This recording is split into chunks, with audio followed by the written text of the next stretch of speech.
Olá! Estamos começando o programa Respondendo sobre as Escrituras, transmitindo nas diversas plataformas. Rádio Voz de Amor, a sintonia do adorador. Você vai escutar o programa quarta, quinta e a sexta-feira, às 7 horas da manhã.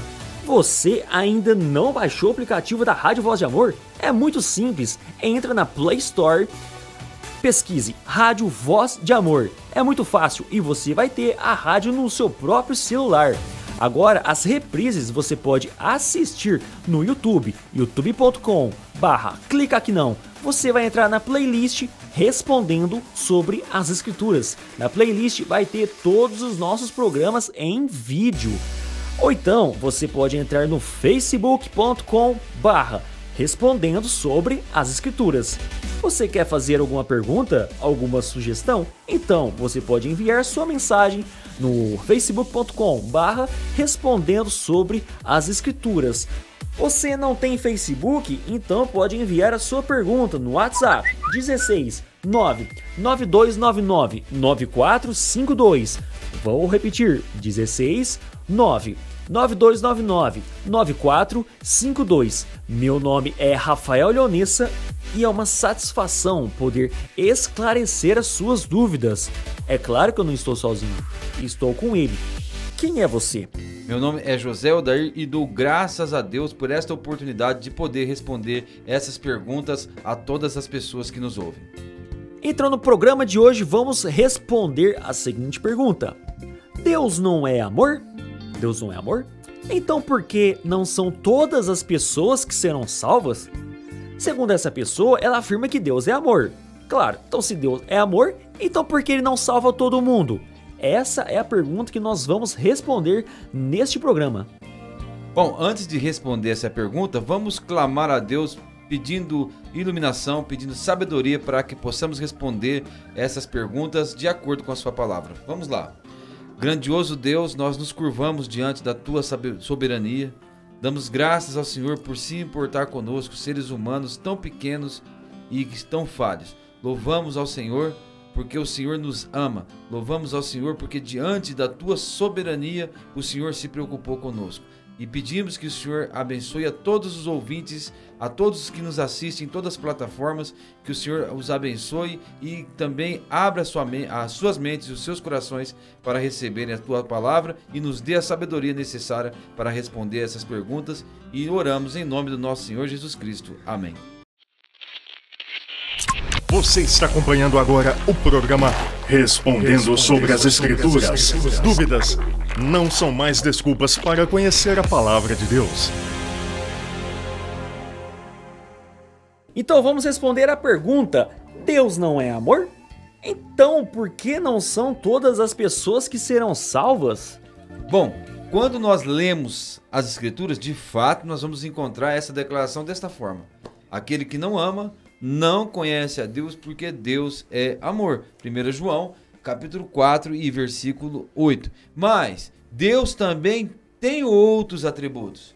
E não existe um atributo de Deus ao qual todos os outros atributos se curvam. Deus mantém os seus atributos em equilíbrio. Agora, se nós podemos, dentre todos os atributos de Deus, destacarmos um, nós vamos destacar aquele que a Bíblia destaca. Ou seja, qual dentre todos os atributos de Deus, Deus dá mais destaque? Qual que Deus quer que você realmente saiba e saiba muito bem que ele possui? Qual é esse atributo? O profeta Isaías vai responder ali no capítulo 6 do seu livro. E nós vamos ler o capítulo 6 do livro do profeta Isaías e vamos chegar a esse atributo. Diz assim, Rafael, por favor. No ano da morte do rei Uzias, eu vi o Senhor, assentado sobre um alto e sublime trono, e as abas de suas vestes enchiam o templo. Serafins estavam por cima dele, cada um tinha 6 asas, com 2 cobria o rosto, com 2 cobria os seus pés, e com 2 voava. E clamavam uns para os outros, dizendo: Santo, Santo, Santo é o Senhor dos exércitos, toda a terra está cheia da tua glória. As bases do limiar se moveram, a voz do que clamava, e a casa se encheu de fumaça. Então disse eu: ai de mim, estou perdido, porque sou um homem de lábios impuros e habito no meio de um povo de impuros lábios. E os meus olhos viram o Rei, o Senhor dos exércitos. Bom, o profeta Isaías começa esse versículo, esta passagem da Bíblia, dando uma informação muito importante, dizendo que esta visão que ele teve do trono de Deus aconteceu no ano em que morreu o rei Uzias, um homem que reinou durante 52 anos sobre Judá. Este homem foi um rei que temeu a Deus e por causa disso Deus lhe deu prosperidade, paz, ele venceu os seus desafios e foi um rei muito bem sucedido. Mas por que este rei morreu? Ou de que forma este rei morreu? Ele morreu com lepra, separado da sua família. E ele contraiu essa doença porque ele desobedeceu a Deus. Ele quis fazer algo que Deus não deu a ele a fazer. Somente os sacerdotes que trabalhavam no templo podiam queimar incenso nas cerimônias religiosas ali de Israel. E ele se atreveu a queimar o incenso. O que aconteceu? Ele foi repreendido pelo sacerdote. Mas ele disse: olha, eu sou rei. E continuou na sua teimosia. E na mesma hora ele ficou leproso. E como castigo, por ele ter desobedecido esta ordem de Deus que estava na lei de Moisés, que só os sacerdotes podiam queimar incenso, ele morreu leproso. Agora, uma pessoa que reinou durante 52 anos com prosperidade, quando ele morre, é evidente que toda a nação estava abalada e toda a nação sabia que ele morreu porque ele desobedeceu a Deus. Mas nesse ano, Isaías diz que viu o Senhor assentado sobre o alto e sublime trono. As orlas dos seus vestidos enchiam o templo, e serafins, que são anjos, voavam, né? E cada um desses serafins tinham 6 asas, com 2 cobriam o rosto, porque eles não olhavam para o trono de Deus, com 2 asas eles cobriam os pés, em sinal de reverência ao Senhor, e somente 2 asas eram usadas para que eles pudessem voar. E eles clamavam uns aos outros: Santo, Santo, Santo é o Senhor dos exércitos, toda a terra está cheia da sua glória. E não era um clamor simples, porque diz que as bases do limiar se moviam à voz do que clamava. Era um som muito forte. Quando os serafins diziam uns aos outros, proclamavam: Santo, Santo, Santo, tudo tremia, tudo era abalado diante da santidade de Deus. E Isaías, quando ele viu essa situação, quando ele viu que os anjos não ousavam olhar para Deus, ele diz: ai de mim, que estou perdido, porque eu sou um homem de lábios impuros e habito no meio de um povo de impuros lábios. Ele disse: o que eu estou fazendo aqui? Se os anjos não ousam olhar para a face de Deus, por que eu pude ter essa visão? Então ele tremeu, mesmo sendo Isaías um homem de Deus, mesmo sendo Isaías um homem que nós poderíamos considerar santo, diante da santidade de Deus, ele tremeu. Então, se tem um atributo que Deus destaca na sua palavra, é a sua santidade. Se há uma pessoa justa em Israel, é Isaías. E quando essa pessoa justa, eu vou chamar ele de justo, essa pessoa justa, Isaías, quando viu Deus, ele disse: ai de mim, estou perdido, porque eu sou homem de lábios impuros e habito no meio de um povo de impuros lábios. Então ele viu Deus, ele viu o Deus Jeová. O atributo, como a gente acabou de ler, é a santidade aqui que é destacada. Os serafins diziam: Santo, Santo, Santo é o Senhor, toda a terra está cheia da tua glória. Eu quero enfatizar Isaías 6, mas eu quero também fazer uma leitura de Daniel no capítulo 10, onde outro profeta, o profeta, né? Teve um profeta que ele disse: se há homens justos como Daniel, Jó e Noé, Então ele coloca no mesmo bojo da justiça Daniel, Jó e Noé, como pessoas justas nessa terra. E Daniel é esse profeta, um homem chamado de justo. Agora ele vai ter uma visão de Deus. Ele vai chegar na presença de Deus. E nós vamos ver aqui qual que vai ser a reação de Daniel quando ele chegou na presença de Deus. Em Daniel, no capítulo 10, a partir do verso 4. No dia 24 do primeiro mês, estando eu à borda do grande rio Tigre, levantei os olhos e olhei, e eis um homem vestido de linho, cujos ombros estavam cingidos de ouro puro de Ufaz. O seu corpo era como berilo, o seu rosto como um relâmpago, os seus olhos como tochas de fogo, os seus braços e seus pés brilhavam como bronze polido, e a voz de suas palavras era como estrondo de muita gente. Só eu, Daniel, tive aquela visão, e os homens que estavam comigo nada viram. Não obstante, caiu sobre eles grande temor, e fugiram e se esconderam. Fiquei, pois, eu só, e contemplei aquela grande visão, e não restou força em mim. O meu rosto mudou de cor e se desfigurou, e não retive força alguma. Contudo, ouvi a voz das suas palavras, e ouvindo-a, caí sem sentidos, com o rosto em terra. Então nós vimos aqui que Daniel, este profeta chamado de justo, ele quando viu a pessoa de Deus, ele desfigurou, ele ficou com medo e ele caiu sem sentidos com o rosto em terra, porque é claro, como nós enfatizamos, usando até o texto de Isaías 6, Deus é santo, santo e santo. E eu gostaria de lembrar que o livro do profeta Isaías foi escrito em 750 anos aproximadamente antes de Cristo. Então, naquela ocasião, quando Isaías viu, aqueles anjos clamavam santo, santo, santo. Mas o apóstolo João, ele vai ter uma visão semelhante no livro de Apocalipse, aproximadamente no ano 90 depois de Cristo, no ano 90 da era cristã. Se nós somarmos que com os 750 anos que Isaías viveu e profetizou, teve esta visão antes de Cristo, com os 90 anos, teremos aí quase 900 anos, 840 anos, né? Depois daquela visão. E que o João viu ali em Apocalipse capítulo 4 e versículo 8. Ele teve uma visão do trono de Deus e ele viu seres viventes que também tinham 6 asas, ou seja, é uma visão semelhante.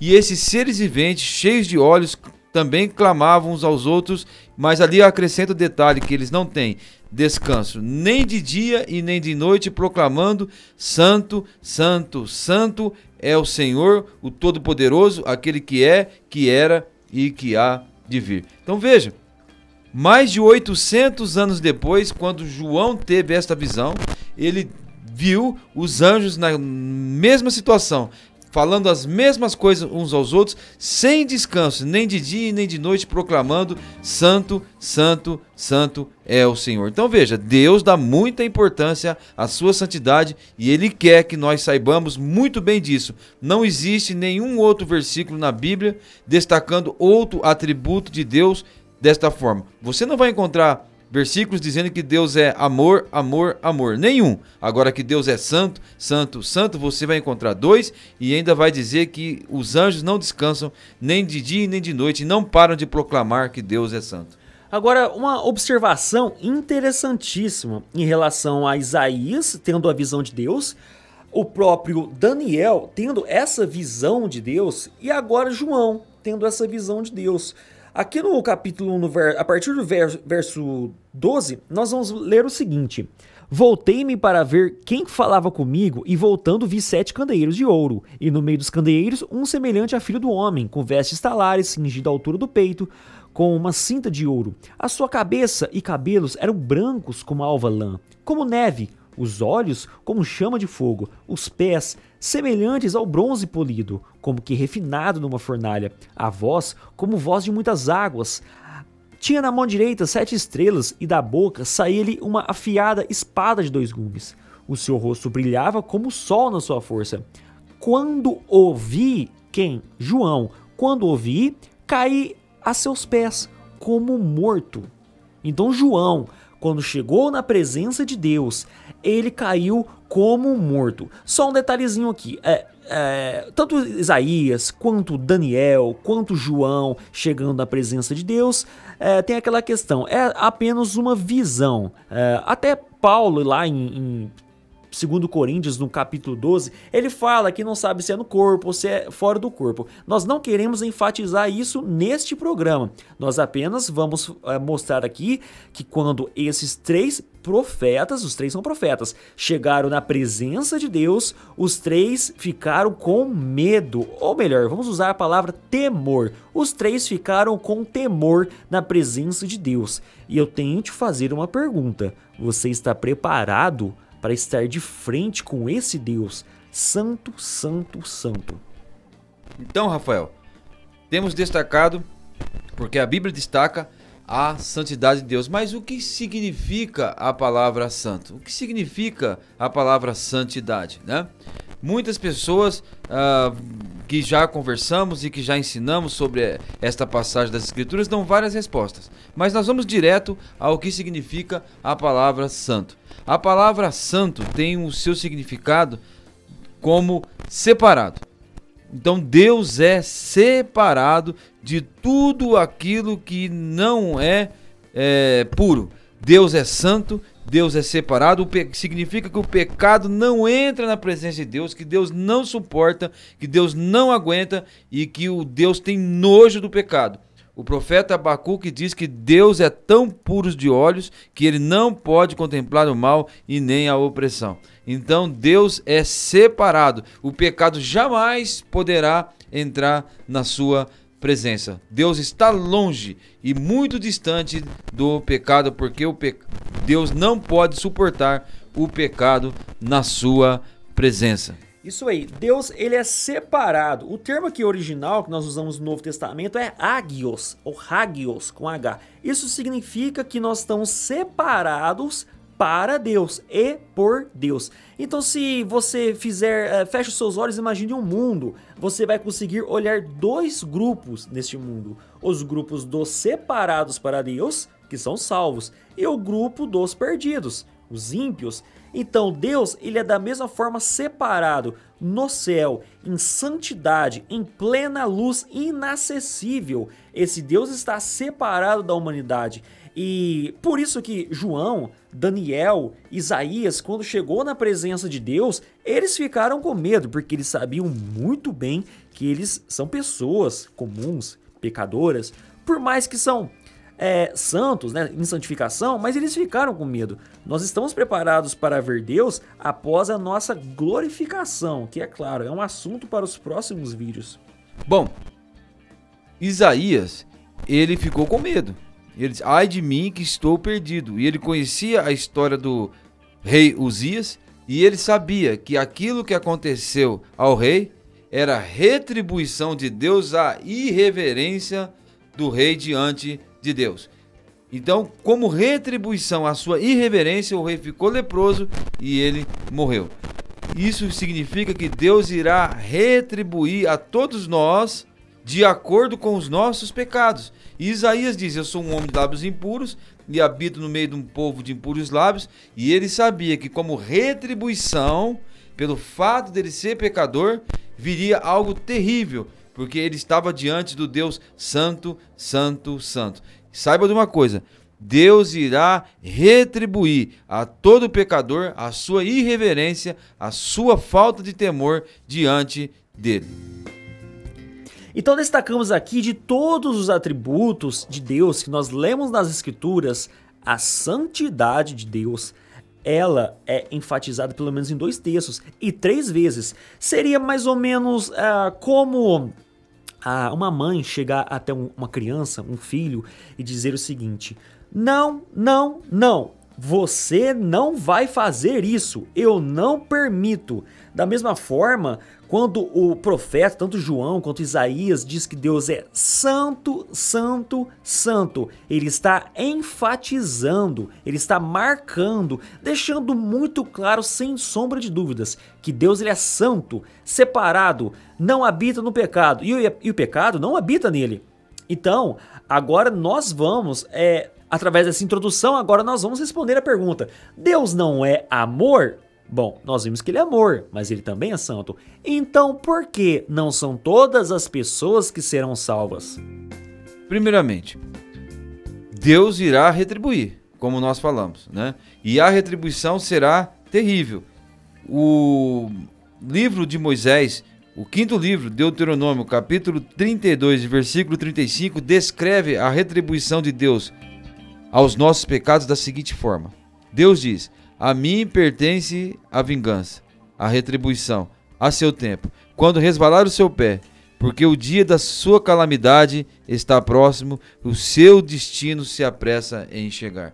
Se o ser humano não conseguir se livrar das consequências do seu pecado, ele terá como retribuição de Deus a justa ira. Ele terá como retribuição de Deus o julgamento. E ele chama aqui de calamidade. E esta palavra é muito apropriada, porque o que vai se abater sobre o pecador não salvo, sobre o pecador não redimido, é uma verdadeira tragédia, uma verdadeira calamidade. Então, Deus irá retribuir.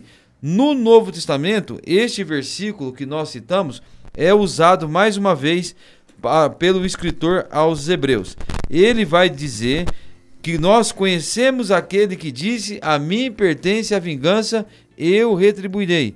E outra vez o Senhor julgará o seu povo. Isso está em Hebreus capítulo 10 e versículo 30. Ora, nós conhecemos aquele que disse: a mim pertence a vingança, eu retribuirei. E outra vez o Senhor julgará o seu povo. E ele continua dizendo: horrível coisa é cair nas mãos do Deus vivo. Então Deus é justo ao julgar.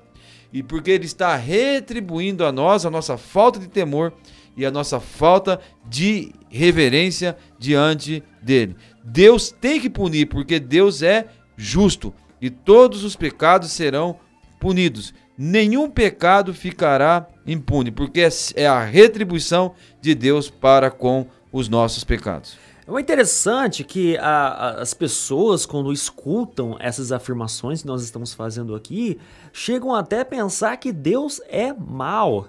Olha só, hein? O raciocínio dessa pessoa leva a essa conclusão. E eu creio que é porque essa pessoa é pecadora. Logo, se ela não conhece a verdade, não é tocada pelo Espírito Santo, a conclusão dela vai ser uma conclusão deturpada, né, em relação às Escrituras.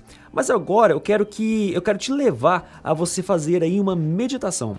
Imagine a prefeitura da sua cidade, ou não sei, a sua escola, de repente fazer um concurso para que você faça uma prova, e nessa prova você vai ter o direito de ter algum benefício. Ou de repente ingressar dentro de uma prefeitura, ou de uma universidade, enfim.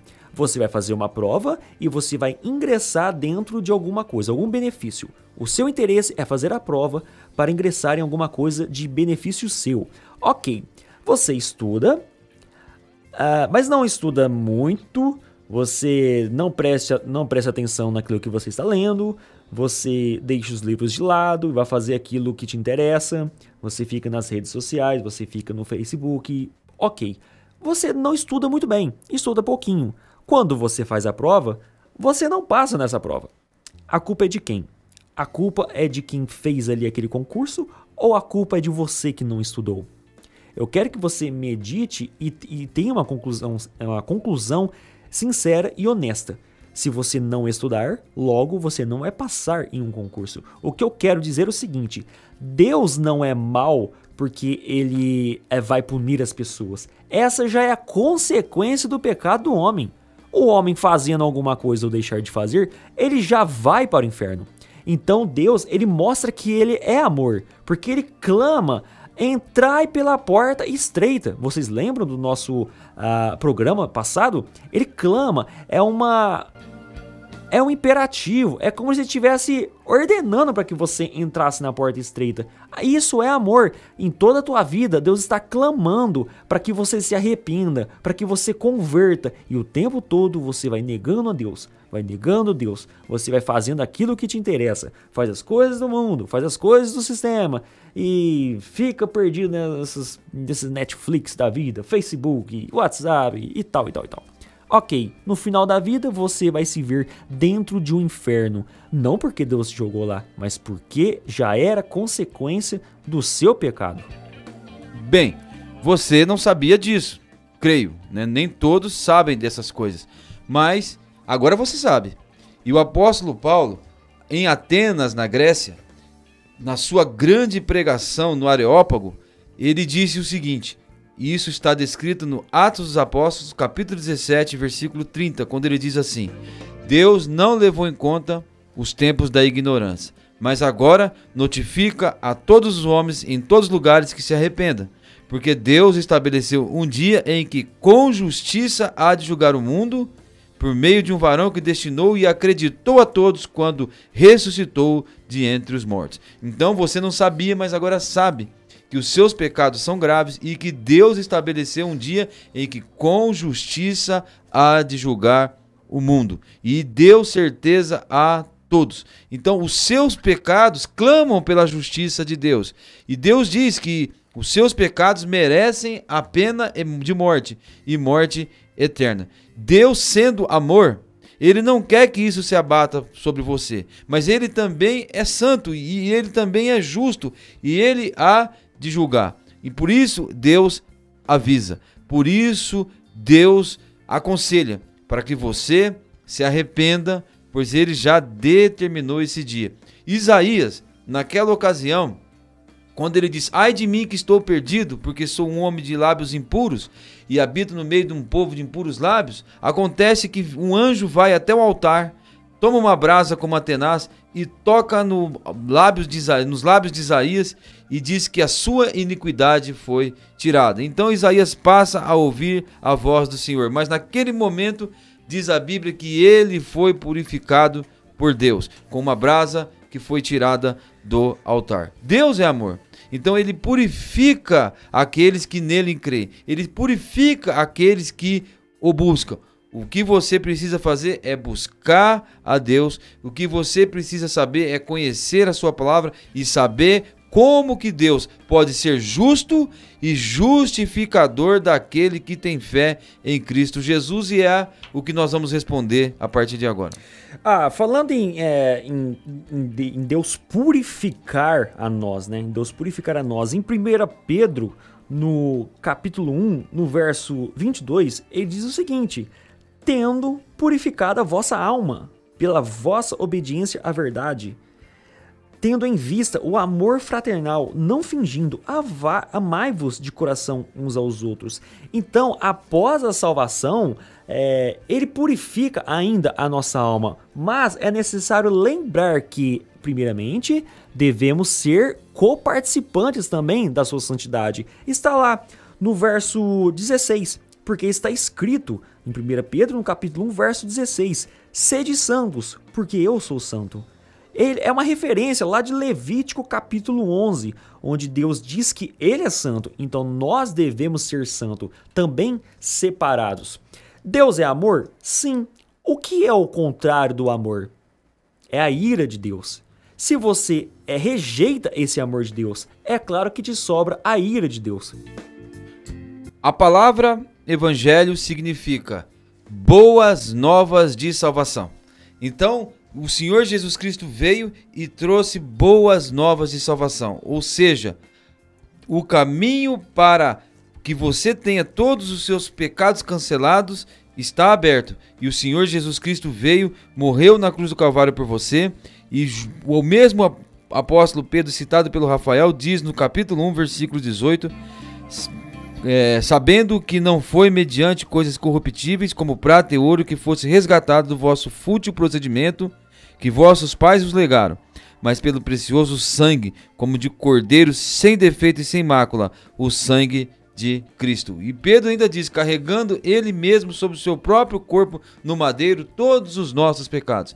Então Deus amou o mundo de tal maneira que deu seu Filho unigênito para que todo aquele que nele crê não pereça, mas tenha a vida eterna. O Evangelho vem dizer isso. as coisas estavam ruins. Você, diante da santidade de Deus, estava totalmente perdido. Porque você tinha um preço a pagar, uma retribuição, mas a vingança de Deus, a ira de Deus, caiu toda sobre a pessoa do Senhor Jesus. E Ele nos substituiu na cruz do Calvário. E o Evangelho vem trazer essa grande boa nova para você. Você pode ser salvo. Você pode ser totalmente perdoado se você crê na pessoa do Senhor Jesus Cristo. Assim, o Deus Santo e o Deus que também é amor, Ele pode ser o justo e o justificador daquele que tem fé em Cristo Jesus, porque Ele não deixou o pecado impune. O pecado foi totalmente punido na pessoa do Senhor Jesus Cristo. E é uma salvação planejada desde antes da fundação do mundo. Deus sabia que o homem iria se corromper. Ele planejou, enviou profetas, enviou Moisés com suas leis, depois enviou seu Filho Jesus Cristo e passou por tudo aquilo, todos aqueles ensinos até a morte na cruz do Calvário. O escritor de Hebreus, no capítulo 2, vai dizer o seguinte: como escaparemos nós se negligenciarmos tão grandiosa salvação, a qual, tendo sido anunciada inicialmente pelo Senhor, foi-nos depois confirmada pelos que a ouviram. Então, como que nós vamos escapar se negligenciarmos essa salvação? Você está aí do outro lado, ouvindo ou até mesmo assistindo no YouTube este programa. Se você negligenciar essa tão grande salvação, só tem um caminho para você. Então, nós temos pessoas que são purificadas pelo sangue do Senhor Jesus e pessoas que ainda não foram purificadas pelo sangue de Cristo. Todos os que não são salvos, infelizmente, no final da sua vida, por decisão própria, estarão recebendo a retribuição de Deus no inferno. Todos os que estão partindo, todos os que estão morrendo sem Cristo, sem salvação, já estão recebendo o castigo de Deus, já estão no inferno, já estão sob tormentos e tormentos terríveis. Agora, todos aqueles que são salvos partem para a eternidade. Todos esses estão junto com Cristo, estão no paraíso, estão gozando das bênçãos que foram alcançadas pelo Senhor Jesus Cristo ali na cruz do Calvário. Bom, eu disse isso para dizer que no futuro, quando o Senhor Jesus Cristo voltar, todos aqueles que estiverem vivos, a Bíblia diz que todo olho verá e todo joelho se dobrará, toda língua confessará que Jesus Cristo é o Senhor. E o que diz o apóstolo Paulo, na sua segunda carta aos Tessalonicenses, no capítulo 1, o versículo 8, que naquele dia, o próprio Senhor Jesus, que talvez você tenha dificuldade de associar ira a Deus, vingança a Deus, e tenha muito mais dificuldade de associar ira e vingança à pessoa do Senhor Jesus. Mas o que diz segunda de Paulo aos Tessalonicenses, capítulo 1 e o versículo 8. Jesus voltará em chama de fogo, tomando vingança contra os que não conhecem a Deus e contra os que não obedecem o evangelho do nosso Senhor Jesus. Estes sofrerão penalidade de eterna destruição, banidos da face do Senhor e da glória do seu poder. Preste bem atenção, Jesus voltará em chamas de fogo, tomando vingança. Ele diz com dois grupos de pessoas, contra os que não conhecem a Deus. E como que ele pode se vingar daqueles que não o conhecem? Eles não o conheciam. E sabe por que não conheciam? Não o conheciam porque não buscaram. Não conheciam o Senhor Jesus Cristo porque não se preocuparam em conhecer. Porque não pensaram na vida eterna. Porque realmente foram pessoas que viveram despreocupadas. É por isso que não conheciam o Senhor Jesus. Porque todo aquele que quiser conhecer a Cristo, conhecerá. Porque Deus se dará a conhecer a essa pessoa. Então o primeiro grupo de pessoas aqui que estará vivo naquela época é o grupo daqueles que não conhecem a Deus. E tem um segundo grupo, é o grupo daqueles que não obedecem o evangelho do Senhor Jesus Cristo. Esses serão julgados por não obedecer o evangelho. E o que é o evangelho? Boas novas. Ou seja, essas pessoas conheciam o evangelho, conheciam a Deus, foram confrontados com a verdade, mas eles não abraçaram, eles não obedeceram, ou pensaram, talvez mais para o futuro, Talvez daqui a um tempo, quando estiver mais jovem, tiver mais velho, tiver aproveitado mais a vida, então eu vou obedecer o evangelho. Só que pode ser que não vai haver tempo, pois a Bíblia diz: hoje, se ouvires a sua voz, não endureçais o vosso coração. Então Jesus, em chamas de fogo, tomará vingança contra os que não conhecem a Deus e contra os que não obedecem o evangelho do Senhor Jesus. O destino será comum. Ele diz que estes, os que não conhecem a Deus, os que não obedecem o evangelho do nosso Senhor Jesus, sofrerão penalidade de eterna destruição, banidos da face do Senhor e da glória do seu poder. Então vemos que Jesus Cristo, ou o próprio Deus, ele realmente é amor, como João escreveu. Deus, sim, ele é amor. Mas nós vemos que as pessoas estão rejeitando essa grandiosa salvação, estão negligenciando essa tão grandiosa salvação. Deus tem se revelado, tem se mostrado através da própria vida, através das circunstâncias que ele existe. As pessoas estão buscando os seus próprios interesses. Então sim, Deus é amor, mas a partir do momento que você rejeita esse amor, então sobra a ira de Deus sobre essas pessoas. E a ira de Deus é revelada para essas pessoas porque sim, ele é amor e esse amor foi rejeitado pelos homens. Bom, existe um texto belíssimo, que o apóstolo Paulo descreve como Deus ama o ser humano e como Deus salva o ser humano. Em Romanos capítulo 5, a partir do versículo 1, Paulo diz: justificado, pois, mediante a fé, temos paz com Deus por meio do nosso Senhor Jesus. Aquela paz que invadiu o coração de Isaías, quando ele foi purificado, também invadirá o seu coração, pois o sangue do Senhor Jesus te purifica. Ele diz: temos paz com Deus por meio do nosso Senhor Jesus, por intermédio de quem obtivemos igualmente acesso pela fé a esta graça na qual estamos firmes e nos gloriamos na esperança da glória de Deus.